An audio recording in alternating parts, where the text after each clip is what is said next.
Hello everyone, good morning, good afternoon, good evening. Welcome to Live It Up, the show where we explore and discuss how to take your life to that next level and beyond. We cover health, wealth, relationships, and how to create a life you absolutely love. I'm your host and coach, Fletcher. Amy will be joining us later on during the show as we talk about pneumonia. What is it? How do you end up with it? And how prevalent is it today? And who's at risk for it? And finally, what do you do if you do develop it? It's an interesting conversation, and so stick around because we're going to get to it soon. Remember, health is the first wealth, so we'll be back with more about that. But before we get to that, I want to remind you that if you have any questions that you would like us to answer on or off the air, you can email them directly to me at fletcher@fletcherellingson.com. And if you feel stuck in an area of your life, whether it's financially or in your health or in your relationships, get in action and reach out to us. You don't have to suffer. There are answers and there are solutions and there are ways to get unstuck and move forward powerfully. All right, let's get to the today's email. It says, Fletcher, my wife and I have a wonderful idea for a business. We've been planning it for years, but we've never taken action toward it because, well, number one, the amount of money it would take is more than we have saved, and we're not sure if we should get a loan. If it fails, we don't want to be on the hook for a loan. Number two, we both have jobs already. Hers is part-time, and I do have some flexibility, but still, we're committed to other companies. Number three, we have two kids, 9 years old and 13. They have activities, and so that cuts into time that we would have to work on the business. And number four, we've never run a business before, so it seems intimidating. We don't know anything about running a business, and when we talk about it, it's so exciting. Our friends think we should do it, even our parents do, but it would be a big leap. We wonder if we should just wait until the kids have graduated. Maybe we would have more time and money then. What do you think? Signed, PC. All right, PC, thanks for reaching out and asking for advice. As I always say, strong people ask for help and or advice, which means you're strong. So let's get to it. I think starting a business is really exciting, and I look forward to talking about this. First off, yes, it is exciting. It can be overwhelming, it can be inspiring, and it can definitely be scary. And I understand that you have lots of concerns. So let's take them one by one. But before we do that, I want to point something out. You gave me a list of all the reasons you shouldn't do it. So instead of looking at the reasons not to do it, I invite you to consider and dwell upon the reasons to do it. Because whatever we focus on, we feel. And whatever we focus on, we manifest, right?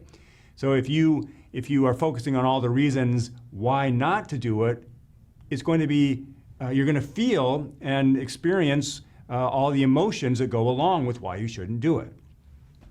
I want to tell you something, and every person out there listening, and what I want you to hear and understand is this. Everything you need is within you right now. I'll say that again.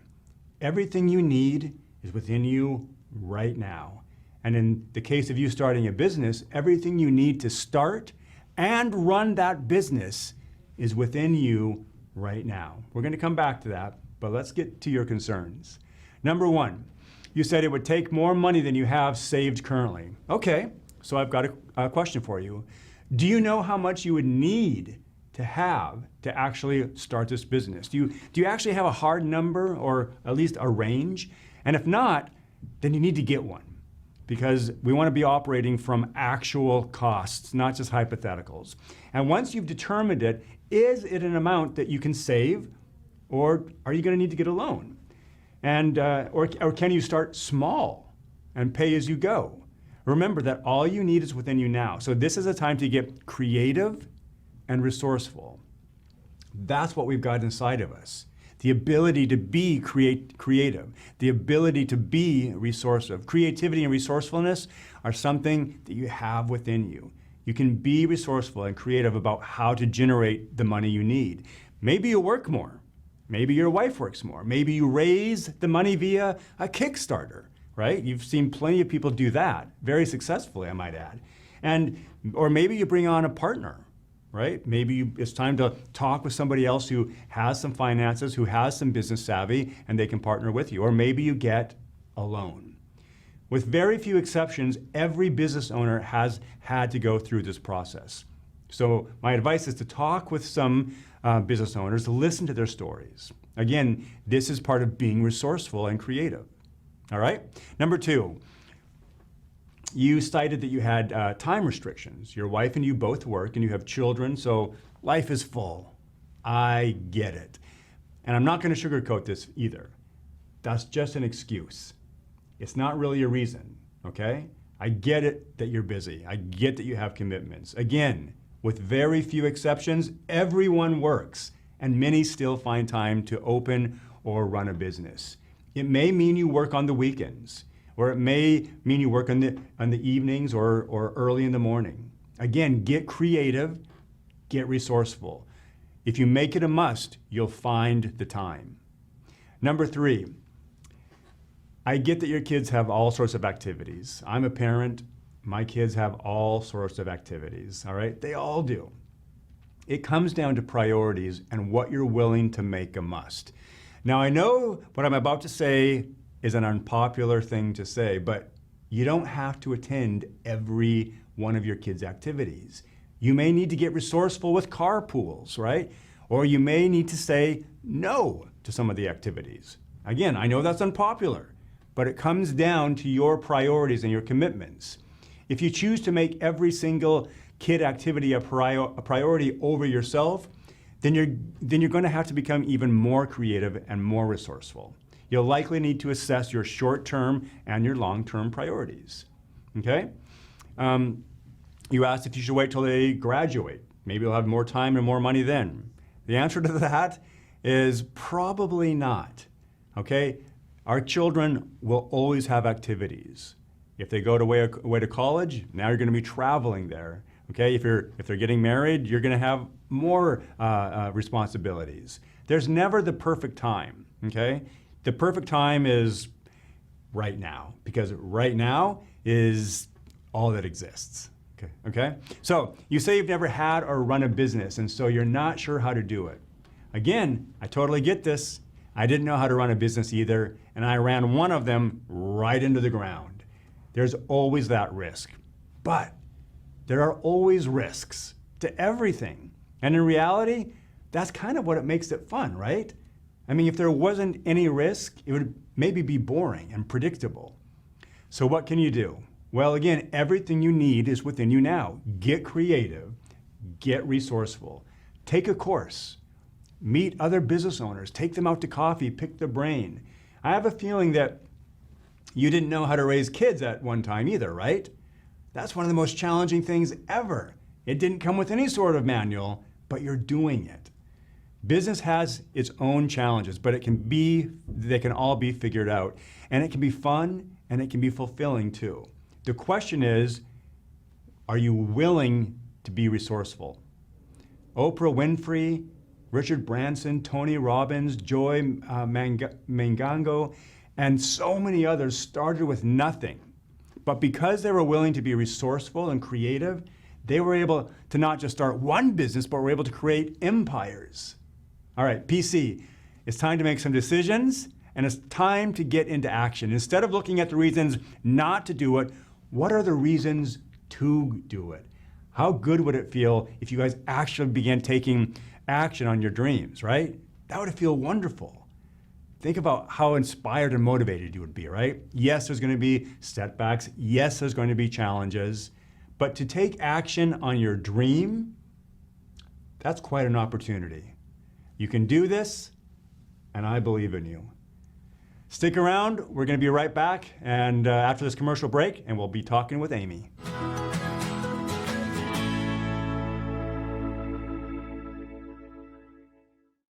Hey everyone, welcome back to Live It Up. Hey, it's Amy on set. Good to see you. Hey, what are we talking about today? We're talking about pneumonia. All right. Well, I got all sorts of questions. So first of all, what is it? Well, pneumonia is an infection in the lungs. So it's in the deep part of the lungs where your lungs actually have these sacs that fill up with air called alveoli, and pneumonia is infection deep down in the lung. Versus like if someone talks about bronchitis, that's in your upper airways, like in your airway tubes, your bronchioles. So pneumonia by definition is an infection down in the deeper part of the lung. Gotcha. Okay. And what are some of the causes of pneumonia? So most of the cases of pneumonia are caused by either bacteria, which is the most common cause of pneumonia in adults. And usually it's the bacteria itself, but sometimes it can be like a complication on top of a cold, or say you get influenza, then you can get a bacterial pneumonia on top of that. And then viruses is another like second most common, where you can get a viral pneumonia. And then there are some fungal infections that can lead to pneumonia, especially in people with weakened immune systems. There's also lots of places in this country that have different types of fungus. Like a lot of times people have heard of coccidiomycosis, which is in the southwestern the U.S., and you can get that. Wow. And then there's the last kind of fairly common thing is to get what's called aspiration pneumonia. So your lungs aren't really meant to have any of the bacteria in them that are in your mouth. So if someone for some reason aspirates, meaning they get their mouth contents or whatever may be in there into the lungs, it can cause pneumonia. Like aspirating food or something, you mean? Or? Yeah, food, or if you have like really bad dentition and have lots of bacteria in your mouth. Yikes. This sounds nasty. Yeah, sorry. Especially the fungal one. Okay, yeah. All right. But it's a real thing. It's a real thing. How common is it? Well, it's really common. I mean, I have some of the numbers a little bit later. Oh, okay. I'll tell you about them. So I've heard people talk about walking pneumonia, which sounds interesting. What is that? Well, I know we kind of chuckle about walking pneumonia in medicine because we don't ever use that term. Sometimes I will tell someone kind of like, this is kind of what you have. So walking pneumonia is not an actual medical diagnosis. It pretty much just means that you have a mild case of pneumonia, meaning that you're not bedridden, like you're literally walking around. So you're usually just able to be treated in the clinic with an antibiotic, or say it's a viral pneumonia, and then you're just able to go home and get better on your own. So it just means mild pneumonia, not so severe that you're bedridden. Gotcha. But I assume you definitely feel it, right? Yeah, you're still sick, Yeah. but you're not so sick you have to be in the hospital. Okay. Yeah. I actually had walking pneumonia when I was really young. Oh, really? But I was so weak I was crawling, so we were joking that it was crawling pneumonia. That's funny. Yeah. All right. So educate us about some of the risk factors. What makes the person more susceptible to getting pneumonia? So people over age 65, because their immune system is a little weaker than others. Can I ask you a question about that? Yes. Because every time we talk about I a know. health subject, one of the risk factors is age. Right. And it's because you say their immune system is not as robust. Yeah, yeah. Now, does it just happen with age, or is it because of lifestyle? The lifestyle as you get older it makes you. Well, it'd be a combination, and I think that if there's definitely some people we know that are older that are in great shape, Yeah. and so they would have a better immune system if they take care of themselves, and they'll bounce back more quickly. And but usually as people get older, their immune system works less well. That, of course, is not 100% of the time, so I would love for people to defy those odds, go take care of yourself and defy that, but it is something that happens. So I'm just brainstorming here. Yeah. Unscripted. Sounds dangerous. But I think we need to have a show just focusing on the immune system, or maybe several shows, because the immune system is like this magical It's very thing, right? cool, yeah. Okay, all right, let's get back to it. Okay, so the what are risk factors. So age, either older age or younger age. So kids under age 2, because they don't have a fully developed immune system either. Immune system. Environment, if you're regularly breathing in dust, chemicals, air pollution, something that's toxic and irritating to your lungs. Lifestyle, so smoking increases your risk for sure. Alcoholism. I have more questions. So let's say you're in an environment where you're breathing in toxins. Yeah. And because those are going into your lungs. Right. So you got these foreign bodies in there, right? And you're saying that can what? Well, just would increase your risk of getting pneumonia, either because your lungs are already irritated, or maybe there's something you're breathing in that actually causes like an inflammatory response, and then pneumonia can happen on top of that. Got it, okay. If you've also had major surgery, people usually, if anyone's had surgery in the hospital, they give that little thing where you're supposed to take those really deep breaths and inhale and exhale. That's because laying around makes you at increased risk of having pneumonia as well. So your lungs are meant to be aerated, right? So you want to take deep breaths, and sometimes after a surgery or something, you're in the hospital laying around, you'll be at risk. And is that because you want to be exhaling anything that needs to get out? No, it's really more just, but you want to aerate. You want to like keep things open. Oh, okay. It'd be more accurate. Okay. And then the other risk factors, obviously, if someone has COPD or emphysema, asthma, and diabetes can be a risk factor. And what's COPD? COPD is chronic lung disease, so it's kind of like emphysema, where it usually happens in people who have been smokers, but sometimes it can happen in someone who's had asthma for a long time. All right, we're going to take a quick break. Oh, all right. I'm surprising you with it. Okay, well, stay with us. Be right back.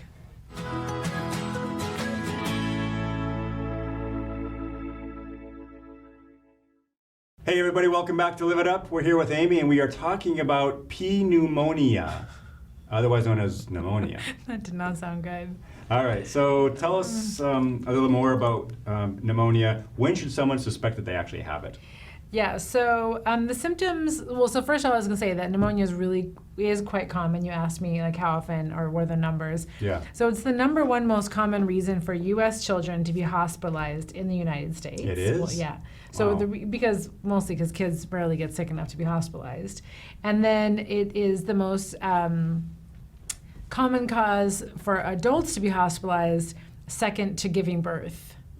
So really kind of the most common illness reason to be admitted if you're a U.S. adult. So there's about 1 million adult cases of pneumonia a year that have to be in the hospital.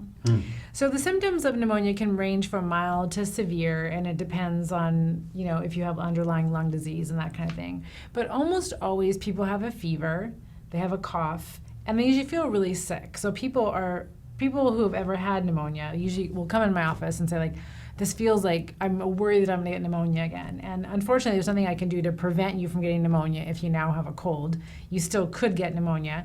But usually people feel really sick. They're not really wanting to eat much. They're not wanting to drink much. They don't want to get out of bed much. They have a fever. They have a cough.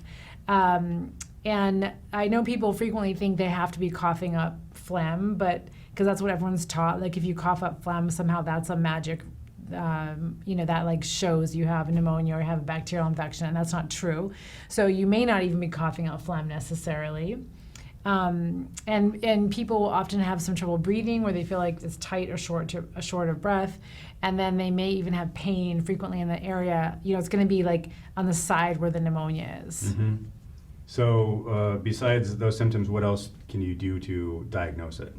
Yeah, it can be sometimes difficult to know exactly whether someone has pneumonia or not. But usually, so besides your symptoms, if I were to listen to your lungs and you have pneumonia, like with my stethoscope, you can usually hear pneumonia on with your stethoscope. I mean, you can hear pneumonia. You can hear sounds that let you know that there is some sort of fluid or inflammation in the lung. There's different, we haven't really talked about this before, so I feel like you have a really funny look on your face, but there's different things you listen to in a stethoscope when you're listening to lungs to let you know if it sounds like asthma, COPD, bronchitis, or pneumonia. Gotcha. There's just certain things. Gotcha, okay. And then you can also do a blood test that you might have an elevated white blood cell count if you have pneumonia. And then chest x-ray, again, kind of by definition, most pneumonia should show up on chest x-ray. So if you have pneumonia, you should have evidence of it on chest x-ray. Got it. Now, what do you do for treating it? Because that's what everyone wants to know. Right. So treating pneumonia, it's antibiotics would be them. If it's bacterial, you're going to get antibiotics. And if you're walking pneumonia or pneumonia that's not that bad, you might be able just to get some pill antibiotics and go home and take care of yourself. Sometimes people need to be on oxygen or need help or with IV fluids, so they maybe need to be in the hospital for that. I would say it's really important if you do ever get prescribed antibiotics for pneumonia to make sure you finish the entire bottle, because you can have problems if you don't. Mm-hmm. If you do have viral pneumonia, antibiotics are not going to work because antibiotics don't work for viruses. So what do you do then? You just have to wait it out. You Dang. might get some cough medicine or something sometimes prednisone we'll use to help with the breathing. Now, it might be challenging to be active while you have it, but would you recommend trying to be active or not? No, I mean, just as active as you can be. You don't have to like fight it. I mean, you don't want to lay in bed like continuously. Yeah. It's good to like walk around, move around, but not necessarily have to push yourself. And then the fungal and ones that you thought sounded gross, those can be treated with medicines as well. Just pills usually, yeah. Okay. Good. Is there a vaccine for it?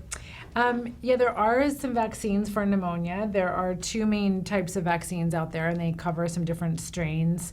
And that's only if the vaccine only prevents a certain type of bacterial pneumonia, certain strains of those. So we give children under age 5 a series of those, and then adults with certain risk factors get those, and also adults over 65 get pneumonia shots as well. But again, those are just for pneumococcal pneumonia, which is a certain type of bacteria.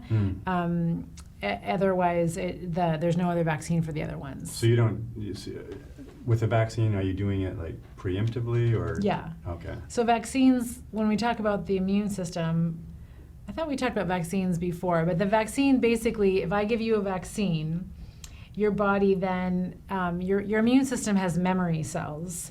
And so basically, the protein gets introduced into your body mounts an immune response. It's like, oh, okay, that's why you might feel a little sick after a vaccine, because your body's actually mounting an immune response.